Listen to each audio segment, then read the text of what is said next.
రాష్ట్రంలో నామినేషన్ల ఘట్టం ముగిసింది. 17 పార్లమెంటు నియోజకవర్గాల పరిధిలో బరిలో మొత్తం 525 మంది నిలిచారు.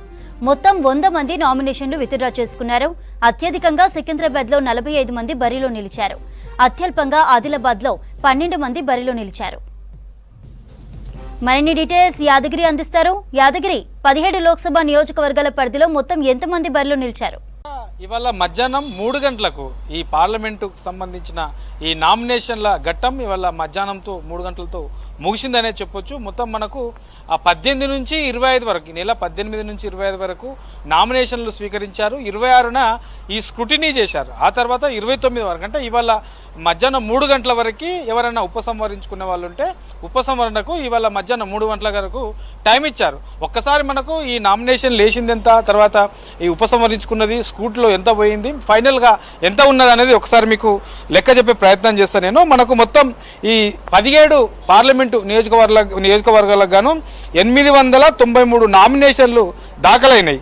ఇందులో స్క్రూటినీలో 268 స్క్రూటినీలో తిరస్కరించబడ్డాయి.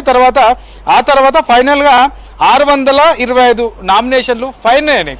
ఇక ఈ ఉపసంహరణ కూడా గడువిచ్చారు కాబట్టి ఈ 3 రోజులలో ఉపసంహరణకు ఈ 625లో మొత్తం 100 మంది ఉపసంహరించుకున్నారు. అంటే ఫైనల్గా ఇప్పుడున్నటువంటి లేటెస్ట్గా ఎన్నికల కమిషన్ ఇచ్చినటువంటి లెక్కల ప్రకారము 525 మంది ఈ ఎన్నికల బరిలో, పార్లమెంటు ఎన్నికల బరిలో ఉండబోతున్నారని చెప్పేసి టెంటేటివ్గా ఒక నివేదిక, రిపోర్ట్ను కూడా ఎలక్షన్ కమిషన్ ఇచ్చింది. సో ఇందులో కూడా మనకు ఈ 525లో కూడా మనకు అత్యధికంగా సికింద్రాబాద్ నుంచి 45 మంది బరిలో ఉంటున్నారు. ఆ తర్వాత సెకండ్ ప్లేస్లో మెదక్ పార్లమెంటు నుంచి 44 మంది బరిలో ఉంటున్నారు. ఇక చేవెళ్ల నుంచి చూస్తే మనకు 43 మంది బరిలో ఉంటున్నట్లు ఎలక్షన్ కమిషన్ ఈ రిపోర్ట్లో చెప్పింది. ఇక అతి తక్కువగా మనకు 12 మంది ఆదిలాబాద్ పార్లమెంటు నియోజకవర్గం నుంచి 12 మంది బరిలో ఉంటున్నారు. మొత్తం మనకు 17 అసెంబ్లీ సెగ్మెంట్లకు సంబంధించి ఏ అసెంబ్లీ సెగ్మెంట్లో ఎంతమంది నామినేషన్ విత్డ్రా చేసుకున్నారు, తర్వాత ఎంతమంది ఫైనల్గా ఉన్నారనేది ఒక్కసారి మీకు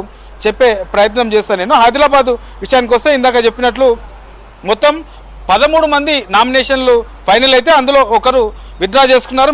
12 మంది ఇప్పుడు ఫైనల్గా ఉన్నారు. ఇక పెద్దపల్లి విషయానికి వస్తే 49 మంది నామినేషన్ వేస్తే అందులో 7 విత్డ్రా చేసుకున్నారు.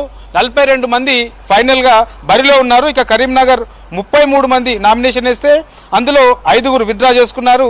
28 మంది ఇప్పుడు బరిలో ఉన్నారు. ఇట్లా 17 అసెంబ్లీ పార్లమెంటు నియోజకవర్గాలకు సంబంధించి మొత్తం ఎంతమంది నామినేషన్ దాఖలు చేశారు, ఎంతమంది విత్డ్రా చేసుకున్నారు, తర్వాత ఫైనల్గా ఎంతమంది బరిలో ఉంటున్నారు అనే దానిపైన ఎలక్షన్ కమిషన్ ఒక రిపోర్ట్ ఇచ్చింది. దీనికి సంబంధించి ఫైనల్ రిపోర్ట్ కూడా మరికొద్ది సేపట్లో వచ్చే అవకాశం ఉంటుంది. ఎందుకంటే ఇది టెంటేటివ్గా ఈ 17 పార్లమెంటుకు సంబంధించి మొత్తం ఇంతమంది నామినేషన్లో ఉన్నారు, తర్వాత ఇంతమంది వీళ్ళు ఉపసంహరించుకున్నారు, మిగతా ఫైనల్గా ఇంతమంది ఉన్నారని చెప్పేసి ఒక లిస్ట్ ఇచ్చారు మనకు. ఇందులో కూడా ఈ ఉపసంహరించుకున్న దాంట్లో కూడా ఎక్కువగా మనకు అత్యధికంగా మల్కాజ్గిరి నుంచి ఎక్కువగా ఉపసంహరించుకున్నారు. ఈ తర్వాత ఇక నెక్స్ట్ ఈ బరిలో ఉండే ఫైనల్గా ఎవరెవరైతే అభ్యర్థులు ఉంటారో వాళ్ళకి సంబంధించి ఈ సింబల్స్ను కేటాయించబోతుంది ఎలక్షన్ కమిషన్. రేపు దీనిపైన ఒక స్పష్టత వచ్చే అవకాశం ఉంటుంది. ఆ తర్వాత ఇక ఇన్నాళ్ళ వరకు కూడా ఇప్పటి వరకు ఈ నామినేషన్ల దాఖలు, తర్వాత ఉపసంహరణ ఈ ప్రాసెస్ కొనసాగింది.